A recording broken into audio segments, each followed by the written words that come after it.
तलवारों की धारों पर देश की आज़ादी पलती है, इतिहास उधर चल देता है जिस ओर जवानी चलती।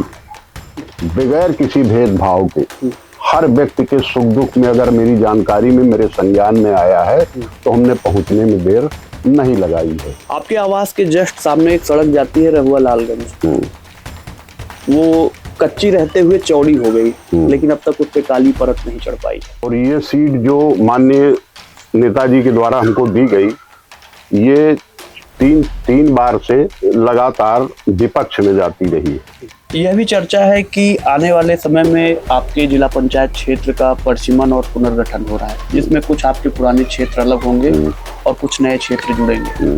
तो नए क्षेत्रों का जुड़ना यानी नई चुनौतियों का सामने आना। नमस्ते, मेरा नाम है उत्कर्ष और आप देखना शुरू कर चुके हैं सुलभ भारत। दोस्तों, गांव की सरकार के दूसरे एपिसोड में आपका स्वागत है। आज हम मौजूद हैं रामपुर खास विधानसभा क्षेत्र के सांगीपुर विकास खंड में और हमारे साथ मौजूद हैं सांगीपुर तृतीय से जिला पंचायत सदस्य श्रीमान सुरेश सिंह उर्फ लल्लन सिंह जी। सर, स्वागत है आपका सुलभ भारत में। जी सर, जिस तरीके से 5 वर्ष का कार्यकाल आपका पूरा हो रहा है और आप पहली बार सांगीपुर तृतीय क्षेत्र से जिला पंचायत सदस्य चुने गए थे, तो इन 5 वर्षों की अवधि में आपके इस कार्यकाल में आपका अनुभव कैसा रहा और क्या कुछ आपको सीखने को मिला? हमारा अनुभव बहुत ही अच्छा रहा है। हम माननीय नेताजी श्री प्रमोद तिवारी जी के आशीर्वाद से लगातार क्षेत्र में हम पूरा बने रहते हैं और हमने 17 ग्राम सभा हमारे जिला पंचायत क्षेत्र में है, जिसमें हम 12 में काम करा चुके हैं। सीसी रोड, नाला और काली रोड, है ना जी, इतना काम हम करा चुके हैं। 5 गांव शेष रह गए हैं और अगर हमको मौका मिला तो हम पहले 5 गांवों को तृप्त करेंगे, विकसित करेंगे, उसके बाद फिर हम पुनः एक बार दोहराना शुरू कर देंगे। आपने राज्यसभा सांसद प्रमोद तिवारी जी का जिक्र किया, ये उनका विधानसभा क्षेत्र भी रहा है और यहाँ से वो लगातार 9 बार विधायक रहे हैं। एक तरीके का सर्वे हम लोगों ने बीते कुछ दिनों रामपुर खास क्षेत्र में किया। कुछ लोगों ने बताया कि प्रमोद तिवारी जी का बड़ा दबाव रहता है, बड़ा एक डर का माहौल बनाया जाता है वोटरों को लेकर के। आप बड़े करीबी संबंध है आपके प्रमोद तिवारी जी के साथ या विधायक आराधना मिश्रा मोना जी के साथ, तो क्या इस बात में कितनी सच्चाई है? इसमें कोई सच्चाई नहीं है। उनके जैसा सरल हम लोग खुल के अपने हृदय की बात माननीय नेताजी से, माननीय मोना जी से कहते हैं, सुनी जाती है और पूरा होता है। हाँ, कोई दबाव नहीं। ये जो बताया जाता है कि ये सब झूठ है, एकदम ये माहौल गड़बड़ किया जा रहा है इस तरीके से, एकदम बिल्कुल ये विपक्षियों की चाल है, ऐसा कुछ नहीं है जी। और बहुत सुलभ है और बहुत सरल और बहुत विकासशील। ये कहा जाता है कि जो भी विकास कार्य हुए हैं रामपुर खास में, क्योंकि रामपुर खास में सड़कों का जाल बिछा है, क्योंकि हम लोग भी क्षेत्र में रहते हैं और देखते हैं, लेकिन ये कहीं ना कहीं कहा जाता है कि ये जब राजकुमारी रत्ना जी सांसद थी तब के उनके कार्यकाल के समय का ये विकास कार्य, इसमें कितनी सच्चाई है? नहीं, माननीय नेताजी का है, सब किया धरा है जी, है ना। किया धरा तो सब माननीय नेताजी का है। अब जब तक राजकुमारी जी थी वो भी साथ लगी रही हैं, उनका भी श्रेय रहा है, लेकिन मेन श्रेय जो है माननीय नेताजी राज्यसभा सांसद प्रमोद तिवारी जी का रहा है। माननीय राज्यसभा सांसद जी के साथ या विधायक आराधना मिश्रा मोना जी के साथ या जिला पंचायत अध्यक्ष माधुरी पटेल जी के साथ और साथ ही साथ जनसत्ता दल लोकतांत्रिक के राष्ट्रीय अध्यक्ष राजा भैया जी के साथ आपके घनिष्ठतम संबंध हैं जी। आप जिला पंचायत सदस्य हैं सांगीपुर तृतीय से, तो ये जो बड़े जनप्रतिनिधि हैं, क्या इनके सहयोग से या इनका सहयोग आपके क्षेत्र के विकास कार्यों में मिलता है और किस प्रकार का सहयोग मिलता है, अगर मिलता है तो? हम जो भी काम किए कहे हैं माननीय राजा भैया से, माननीय जिला पंचायत अध्यक्ष श्रीमती माधुरी पटेल जी से और फिर हमारे नेता सबसे सर्वोपरि हैं, उनके द्वारा हमको पूरा विकास का कार्य का बजट जो है हमेशा मिलता रहा है और हम उसी हिसाब से काम करते रहे। बीते कुछ समय पहले हमने गांव की सरकार के पहले एपिसोड में एक जिला पंचायत सदस्य हैं बाबा वेलखरनाथ प्रथम से उनका इंटरव्यू किया, तो उन्होंने हमको ये जानकारी दी। उन्होंने ये हमको बताया कि पूरे प्रदेश में सबसे भ्रष्ट बोर्ड, उनके ये कथन थे, कोई है तो प्रतापगढ़ का जिला पंचायत बोर्ड है। आप भी जिला पंचायत सदस्य हैं और आप 5 साल लगातार बने रहे हैं, हर मीटिंग अटेंड करते हैं, तो आपको क्या लगता है, आपका क्या अनुभव रहा है? नहीं, हमको तो ऐसा नहीं लगा है। हाँ, हम लोगों ने तो जितना भी, हमारे जितने भी और जिला पंचायत साथी हैं, 4 हैं इधर इस ब्लॉक में, तो हम लोगों का अनुभव तो बिल्कुल अलग हटके है कि हम लोगों ने जब जब जो चाहा है, जिस काम को माननीय राजा भैया से, माननीय गोपाल जी से, उनके संज्ञान में अगर आई है बात, तो वो काम हमारा पूरा हुआ है। क्या जातिगत फैक्टर भी होता है? आप क्षत्रिय हैं, क्षत्रिय समाज से आते हैं, राजा भैया क्षत्रिय हैं, क्या इस वजह से कुछ जातिगत फैक्टर होता है कि आपको विकास कार्य मिल जाता है या आपके कार्य जल्दी हो जाते हैं? नहीं सर, ऐसा तो हमको नहीं लगा। हाँ, ऐसा बिल्कुल नहीं है। सबका सम्मान है और सबकी प्रतिष्ठा है अपनी अपनी। और माननीय राजा भैया, माननीय गोपाल जी और हमारे माननीय राज्यसभा सांसद माननीय प्रमोद तिवारी जी, यहाँ जात का कोई नहीं, सब विपक्षियों द्वारा खड़ा किया हुआ ये प्रोपोगंडा है। आपके जिला पंचायत क्षेत्र में कई महत्वपूर्ण विकास कार्य हुए हैं, हमने बीते कुछ दिनों पहले सर्वे भी किया। फिर भी कुछ ऐसे क्षेत्र हैं, जब हम उसमें टहल रहे थे तो कुछ वो क्षेत्र विकास से अछूते रह गए। वो विकास से क्यों अछूते रह गए, ऐसा क्या कारण है, और उनको विकास से किस तरीके से जोड़ने की आपकी योजना है? अब हमारे जिला पंचायत क्षेत्र में तो जो जो काम हम लोगों ने चाहा है वो मिला है जी। और हाँ, कुछ शेष जरूर हैं, छोटे छोटे काम जी, जो गांव स्तर के हैं, गांव के लिए हैं। 200 मीटर 250 मीटर निश्चित अभी बाकी हैं और उनको पूरा करना है। आपके जब हम रिसर्च कर रहे थे आपके क्षेत्र के बारे में, तो हमने आपके फेसबुक पेज को देखा जिस पर काफी एक्टिव रहते हैं आप। तो आज का जो एक जनसंचार का माध्यम है या लोगों से कनेक्ट होने का माध्यम है सोशल मीडिया, तो क्या आपको इससे कुछ मदद मिलती है क्षेत्र के लोगों की समस्याएं सुनने में या क्षेत्र के लोगों की समस्याएं जानने में या उनकी समस्याओं तक पहुंचने में? बिल्कुल पूरी मदद मिलती है। हम लोग माननीय नेताजी प्रमोद तिवारी जी के कार्यकर्ता हैं जी। और उन्हीं के नक्शे कदम पे जी। जो उनका सुझाव होता है कि जनता से सुलभ रहिए, जनता के निकट रहिए, जनता के बीच में रहिए, उनके सुख दुख में रहिए, है ना जी। तो हम उसी तरीके से बगैर किसी भेदभाव के हर व्यक्ति के सुख दुख में अगर मेरी जानकारी में, मेरे संज्ञान में आया है तो हमने पहुंचने में देर नहीं लगाई है।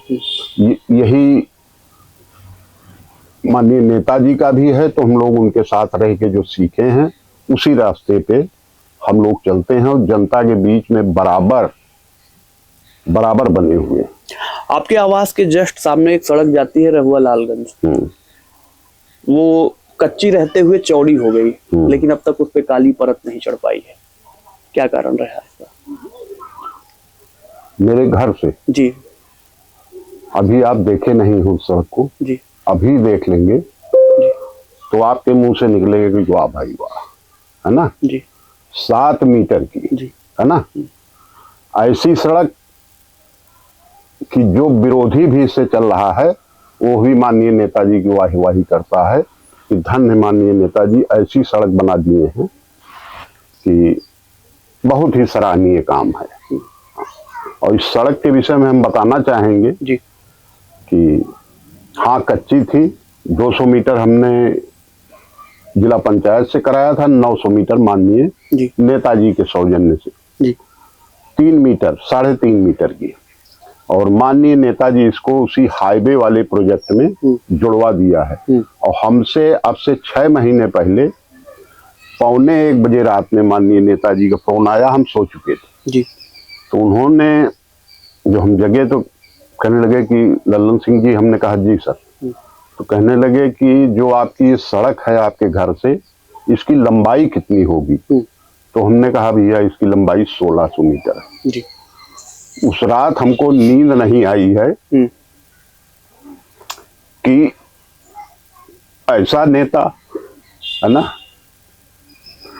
जो 1:45 बजे रात में पूछ रहा है सड़क की लंबाई, तो हम भावुक भी हो गए। और आप देखें अभी यहाँ से हट निकलने के बाद आप जरूर देखिएगा जी। मेरा आग्रह है आपसे कि एक बार जरूर देखिए उस सड़क को। बिल्कुल। तो आपको भी लगेगा कि वाह भाई वाह, गजब की सड़क बनाया। प्रमोद तिवारी जी के बारे में कहा जाता है कि प्रमोद तिवारी जी जन नेता हैं, लोगों के बीच बने रहते हैं, लोगों के सुख दुख में शामिल होते हैं। आपने प्रमोद तिवारी जी की राजनीति बीते कई दशकों से देखा है, उनके साथ बने हैं जी। आपको क्या लगता है कि ये करिश्मा जो रामपुर खास में होता है ये कैसे होता है? 45 सालों से ये करिश्मा कैसे होता आया है? सिर्फ विकास और विकास। जब माननीय नेताजी 1980 में रामपुर खास आए थे तब उनकी उम्र 28-29 साल थी। आज वो 75 के हो गए हैं। इसी रामपुर खास को अपनी जवानी और पूरा विकास में लगा दिए। अब बुजुर्ग की श्रेणी में आ गए हैं। विकास विकास विकास, सिर्फ विकास। और हम लोग सड़क के मामले में आपसे बता दें जी। अभी जनपद की बात क्या करें, हम लोग प्रदेश स्तर पे सड़क के मामले में हम लोग रामपुर खास के वासी सबसे अमीर हैं सड़क के लिए जी। हाँ, तो बेजोड़ है माननीय नेताजी का काम, धन्य है नेताजी। और हम लोग सदा सदा के लिए जब तक जीवन है उसके बाद हमारा परिवार है, माननीय नेताजी के लिए लगे रहेंगे। आपने नेताजी का कार्यकाल देखा और बीते 3 पंचवर्षियों से आराधना मिश्रा मोना जी का भी कार्यकाल देखा। जी, जी। और आप नेताजी के बेहद करीबी भी हैं। जी। जब आप तुलना करते हैं कार्यकाल में, जी। कार्यों में, क्षेत्र के विकास के लिए या लोगों से कनेक्ट होने के लिए, जी। तो किसको बेहतर पाते हैं, मोना जी को या नेताजी को? अब देखिए नेताजी हैं जी। वो उन्हीं की योग्य संतान है जी। और उन्हीं के नक्शे कदम पे ही माननीय मोना जी भी चल रही हैं। इसमें कहीं कोई संशय, कोई दो राय नहीं है। और जो भी काम हम लोग आवाज उठाते हैं तो माननीय मोना जी, उसके बाद माननीय नेताजी, हमारा काम पूरा होता है हमारे पूरे क्षेत्र का। जी। इसलिए कि हम बराबर क्षेत्र में बने रहते हैं। हम अभी भी क्षेत्र से आ रहे हैं। जी। आप काफी देर बैठ के हमारा इंतजार भी किए, उसके लिए आपको बहुत बहुत धन्यवाद। तो नेताजी की कार्यशैली बहुत अलग है और सिर्फ उनका मकसद विकास है। हाँ। जब 2021 में आप चुनाव लड़े तो घुईसरनाथ मंदिर की सीढ़ियों पर नेताजी आपको बुलाते हैं और आपके टिकट का ऐलान करते हैं। जी। उस वक्त मन में क्या भावनाएं चल रही थी? अब माननीय नेताजी ने क्या देखा हमारे अंदर और हमने उनका आशीर्वाद समझ के ग्रहण किया। और ये सीट जो माननीय नेताजी के द्वारा हमको दी गई, ये तीन बार से लगातार विपक्ष में जाती रही है। सांगीपुर तृतीय जी। है ना जी? जी। और हमको बड़े भरोसे के साथ माननीय नेताजी का आशीर्वाद मिला और हम उन्हीं के आशीर्वाद से, उनके विश्वास में, उनके भरोसे में खरे उतरे जी। और ये सीट हमने माननीय नेताजी को समर्पित किया। आप जब चुनाव मैदान में निकले, नेताजी ने आपको टिकट दिया और चुनाव क्षेत्र में जब आप निकले तो आपके साथ लोगों का हुजूम उमड़ आया। जी। हमने, चूंकि उस वक्त हम लोग पत्रकारिता में उतर चुके थे और चीजों को स्टडी कर रहे थे। जी। तो ऐसे कौन से विशेष साथी थे जिनका विशेष सहयोग आपको मिला, उनके बारे में अगर कुछ कहना चाहें? अब हमारे कई साथी तो दुनिया छोड़ के चले गए, हमारा साथ छोड़ के चले गए, लेकिन उनका पूरा आशीर्वाद हमको मिला। मान लिया वो विपक्ष में भी रहे हैं लेकिन आशीर्वाद उनका हमारे साथ रहा है। हमारे गुरुजी के सिंह जी, एक हमारे गुरुजी हैं विनय तिवारी जी।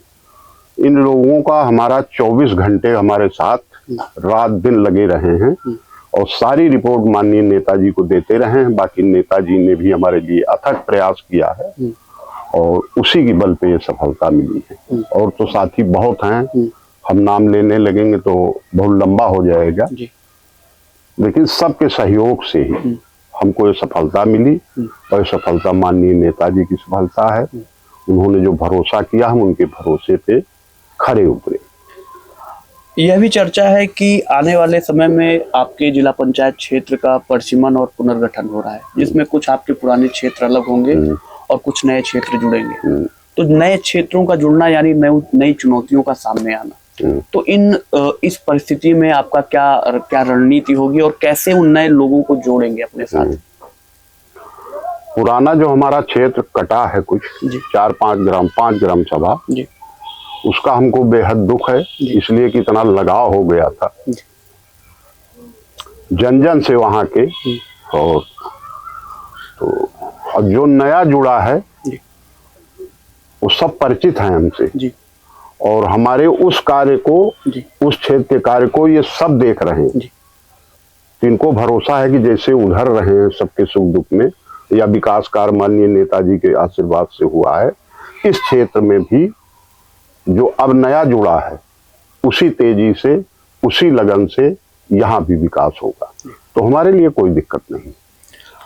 सामने चुनाव है, एक तरीके से चुनाव का बिगुल बज चुका है, तमाम प्रत्याशी मैदान में है। आपने 5 साल का कार्यकाल लगभग पूरा किया, तो आपके वो 5 काम कौन से होंगे जिनको केंद्र बिंदु बनाकर आप फिर चुनावी मैदान में जाना चाहेंगे? 5 काम हमारे, जहाँ पे सड़क नहीं है, सीसी रोड नहीं है, बड़ा नाला नहीं है, हमारे यही 3 काम जिला पंचायत से हम लोगों को आवंटित किए जाते हैं। इसी के लिए धनराशि मिलती है और बाकी जहाँ कमी पड़ती है माननीय नेताजी का आशीर्वाद मिल जाता है। बीच में हमने देखा कि कुछ आपके क्षेत्र के ऐसे लोग थे जो किसी बीमारी से ग्रसित थे, उनको भी आपने मुख्यमंत्री कोष से उनकी मदद उनको पहुंचाएगी, तो क्या वो कहानी थी, अगर बताना चाहे हमारे दर्शकों को? तो वो माननीय नेताजी के आशीर्वाद से हमारे यहाँ जो भी गंभीर बीमारी से ग्रसित होते हैं, आर्थिक रूप से कमजोर होते हैं, वो माननीय मोना जी, माननीय मुख्यमंत्री आदित्यनाथ जी से बैठ के वो अपने सामने सब करा के और यहाँ भिजवाती हैं। मैं उसको, हमको पहुंचाने का जिम्मा मिलता है। मैं जाके क्षेत्र में उन दुखी व्यक्तियों के, उन पीड़ित व्यक्तियों के जो बीमारी से ग्रसित हैं, उनके परिवार वालों से मिलके माननीय मोना जी की तरफ से, माननीय नेताजी की तरफ से उनको मैं वो पत्र सौंपता हूँ। और उनके चेहरे का भाव जब होता है, जिनके बेटे मरीज हैं, तो बहुत आत्मसंतोष होता है और माननीय नेताजी के लिए, माननीय मोना जी के लिए हृदय से बहुत बहुत आभार और आशीर्वाद निकलता है। कैमरे के माध्यम से अगर क्षेत्र की जनता से कुछ कहना चाहें तो क्या कहना चाहेंगे? हम क्षेत्र की जनता से यही कहना चाहेंगे, सन 2026 आज दूसरा दिन है। कल ही से हम क्षेत्र में हैं। माननीय नेताजी भी आए थे घुसन्नाथ, उनका भी आशीर्वाद प्राप्त हुआ है पूरे क्षेत्र को। और हम एक बार पुनः पूरे क्षेत्र को सन 2026 क्या बहुत बहुत बधाई देते हैं, बहुत बहुत आशीर्वाद देते हैं कि इसी तरीके से माननीय नेताजी से जुड़े रहें और मोना जी से सब लोग जुड़े रहें और विकास के भागीदार बने। हम भी सेवा रात दिन जिस भी लायक हैं माननीय नेताजी के आशीर्वाद से हम करने का वादा करते हैं, उसमें कहीं कोई कमी हम नहीं आने देंगे। युवा तबका बड़ा जुड़ता है आज के समय में सोशल मीडिया के माध्यम से, और कहीं ना कहीं युवाओं में ये देखा गया है कि ग्रामीणांचल के युवा इस समय नशे की ओर काफी अग्रसर हो रहे हैं जी। तो आज कैमरे के माध्यम से अपने क्षेत्र के युवाओं के लिए अगर एक जिला पंचायत के रूप में कोई संदेश आपको देना हो, क्या देना चाहिए? युवा ही युवाओं के लिए हमारा यही संदेश है कि युवा ही हमारे देश की भविष्य हैं, देश की रीढ़ हैं। युवा वर्ग ही भविष्य का निर्णायक है और युवा के लिए हम यही कहना चाहेंगे कि तलवारों की धारों पर देश की आज़ादी पलती है, इतिहास उधर चल देता है जिस ओर जवानी चलती। तो युवा के लिए यही कहना है कि नशे से दूर रहें और शरीर से स्वस्थ रहें, अपने माँ बाप की सेवा करते हुए उनके आशीर्वाद उनका लें और माँ बाप के सुख दुख में, परिवार के सुख दुख में बराबर भागीदार रहें। नशे से जितना दूर रहेंगे उतना ही अपने जीवन का सुख पाएंगे और समाज का कल्याण होगा, क्षेत्र का कल्याण होगा और देश का विकास होगा। युवा ही निर्णायक है भविष्य का। बहुत बहुत धन्यवाद अपना कीमती समय देने के लिए। तो आप बहुत थे बहुत धन्यवाद आपका। तो आप थे हमारे साथ सांगीपुर तृतीय से जिला पंचायत सदस्य सुरेश सिंह उर्फ लल्लन सिंह जी। ऐसी ही तमाम विभूतियों से हम आपकी मुलाकात करवाते रहेंगे, आपको रूबरू करवाते रहेंगे। आप देखते रहिए सुलभ भारत। कैमरामैन शरीफ कुमार के साथ मैं उत्कर्ष।